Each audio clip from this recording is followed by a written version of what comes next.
Hello students, welcome to career Gurukul. आज का video उन सभी स्टूडेंट्स के लिए जिन लोगों ने आईपी यूनिवर्सिटी में लॉ के किसी भी कॉलेज में अप्लाई करना है। आपने अगर क्लैट के एग्जाम दे चुके हैं, क्लैट की रैंक आपके पास है, तो आपको पता है हमारी ये भी क्लैट के अंदर जो भी रैंक्स थी उसके बेसिस पे आईपी यूनिवर्सिटी की चॉइस फिलिंग स्टार्ट हो चुकी है। ये वीडियो उन सभी स्टूडेंट्स के लिए जिन्होंने चॉइस फिलिंग अभी करनी बाकी है या कर चुके, सबमिट कर दी है, बट अगले राउंड में कैसे एडिट कर सकते हैं, कुछ चेंजेस करने हैं, किन क्राइटेरिया पे आपका सिलेक्शन होगा, कैसे हमें प्रेफरेंस मेकिंग करनी है, वो सारी चीजें हम डिस्कस करेंगे। इसके अलावा हम एक डिटेल वीडियो ऑलरेडी बना चुके हैं जिसमें रजिस्ट्रेशन से लेकर के सिलेक्शन की A to Z सारी इंफॉर्मेशन अवेलेबल है। I am sure career Gurukul के बच्चों ने वो 2 घंटे का लाइव वेबिनार देखा होगा। नहीं देखा, आपको डिटेल में समझना है, वो यूट्यूब पे ऑलरेडी अवेलेबल है, आप वहां पे डिटेल में समझ सकते हैं। आज की वीडियो सिर्फ और सिर्फ लॉ के ऊपर है, तो चलिए स्टार्ट करते हैं। आपको पता है जैसे अगर हम आईपी यूनिवर्सिटी में जा रहे हैं, लॉ के अंदर हमारे पास जो प्रेफरेंस शीट है, ये सभी करियर गुरुकुल के रजिस्टर्ड बच्चों को हम लोगों ने लास्ट 3 साल की कट ऑफ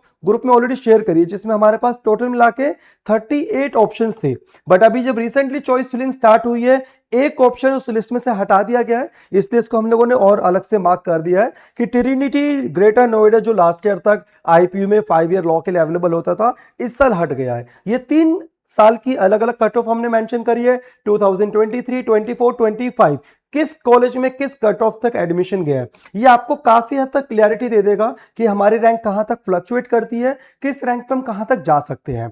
ठीक है, अब चॉइस फिलिंग में सबसे इंपॉर्टेंट क्या है? चॉइस फिलिंग में सबसे इंपॉर्टेंट है 2 चीज। नंबर 1, हमें मैक्सिमम चॉइसेस रखनी है, यहां पे हमें कोई भी कंजूसी नहीं करनी है। मान के चलिए मेरी रैंक 30,000 है, मुझे लग रहा है कि मुझे यहां तक नाम आ जाएगा, 2 से 4 एडिशनल ऑप्शन देने में आपका कोई नुकसान नहीं है। आपको जितनी ज्यादा चॉइसेस देंगे उतना बेनिफिट आपके लिए रहेगा। अगर मेरी 50,000 रैंक है, मेरी 60,000 रैंक है, अपनी रैंक जो लास्ट ईयर कट ऑफ गई है उससे 2-4 ऑप्शन एडिशनल लेने में कोई नुकसान नहीं है, मैक्सिमम। नंबर 2 कि आपका सीक्वेंस ठीक होना चाहिए, आपकी प्रायोरिटी ठीक होनी चाहिए। मान के चलिए मुझे आपको द्वारका का मेन कैंपस चाहिए, ऑल्दो मेरी रैंक 15,000 है, 10,000 है या 25,000 है, बट आपको उसको सीक्वेंस लेके चलने में कोई नुकसान नहीं है। It's about your preference list. मेरी चॉइस फिलिंग क्या है? मेरी प्रेफरेंस लिस्ट है। अगर आपने 10 ऑप्शन दिए हैं और लास्ट ईयर में आपके पहले 8 में से कोई भी लास्ट ईयर की कट ऑफ में मैच नहीं करे थे, उससे आपके सिलेक्शन पे कोई भी डिफरेंस नहीं आएगा। आप इसके अंदर जितने भी ऑप्शन लेके चलेंगे वो सारी आपकी प्रेफरेंस की तरह काम करेंगे। आपको डिसाइड करना है मुझे जितनी मैक्सिमम चॉइसेस है वो लेके चलें। आपकी मैक्सिमम चॉइसेस को सभी को कंसीडरेशन होगा। ये कैसे काम करता है? मान के चलिए मैंने इसके अंदर 10 चॉइसेस भरी है और मेरी रैंक है 5,000। अब आईपीयू में सारे क्लैट वाले बच्चे तो आते नहीं है, मान के चलती है पहले 4,999 में 400 बच्चों ने आईपी के लिए अप्लाई करा है, तो टेक्निकल मेरी रैंक कितनी हुई? 401। तो मुझसे पहले जितने 400 बच्चे थे उन्होंने जो जो चॉइसेस भरी है, उनके कॉलेजेस में जितनी सीट्स अवेलेबल है, अकॉर्डिंगली उनको कॉलेज अलॉटमेंट हो गई।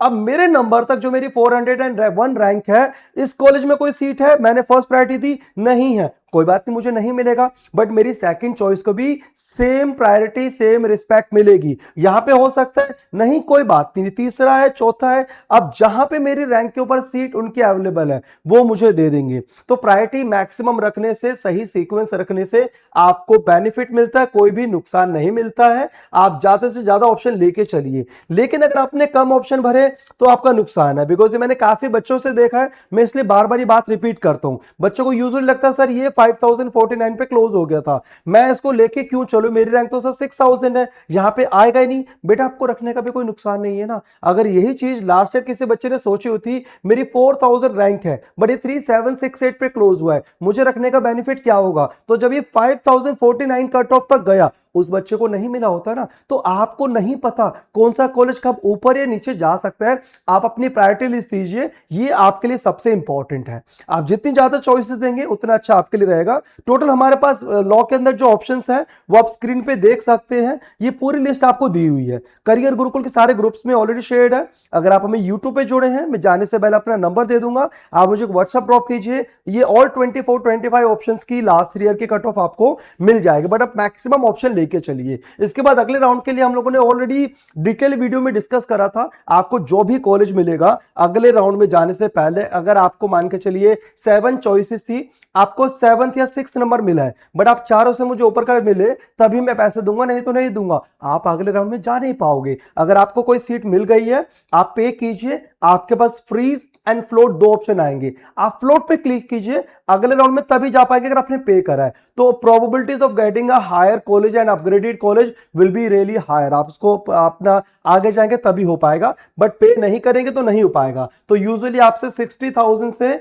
96,000 रुपीज आईपी यूनिवर्सिटी डिमांड करता है, और ये आपकी फाइनल फीस में से एडजस्ट हो जाएगा, उसकी कोई प्रॉब्लम नहीं है। अब कुछ बच्चों को लगता है सर मुझे जाना है तो विप्स और मेन कैंपस, अदरवाइज कहीं नहीं जाना, तो मैं पे क्यों करूं? तो आप स्मार्ट चॉइस रख सकते हो कि आपने यही 2-3 ऑप्शन जो कि आपको लगता है मुझे जाना है वो रखे, और फर्स्ट राउंड में क्योंकि आपकी रैंक थी 25,000, हो सकता है आपको नहीं मिला तो आपको पे करने की जरूरत नहीं है, बट आप एलिजिबल हो क्योंकि आपको अलॉटमेंट नहीं हुई। सेकंड राउंड में आप चाहो तो चॉइस एडिट पे कर सकते हो, अदरवाइज इस पे भी छोड़ सकते हो। तो ये भी आपकी स्ट्रैटेजी चॉइस फिलिंग की हो सकती है कि मुझे फर्स्ट और सेकंड में पे नहीं करना, कम ऑप्शंस को लेके चलो चॉइस फिलिंग में, तब आप बिना पे करे भी आगे बढ़ सकती है। एक इंपॉर्टेंट अपडेट जो लॉ के स्टूडेंट्स के लिए था, अभी आईपी यूनिवर्सिटी ने जो चॉइस फिलिंग के बाद इसकी कॉलेज की अलॉटमेंट होनी है वो क्लैट के स्कोर के बेस पे होनी है, और क्लैट की वेबसाइट से आपकी एग्जैक्ट रैंक और स्कोर को लेने के लिए आपका कंसेंट चाहिए। वो क्लैट की साइट पे या आईपीयू के मेल आईडी पे उन्होंने ऑलरेडी नोटिस निकाला हुआ है,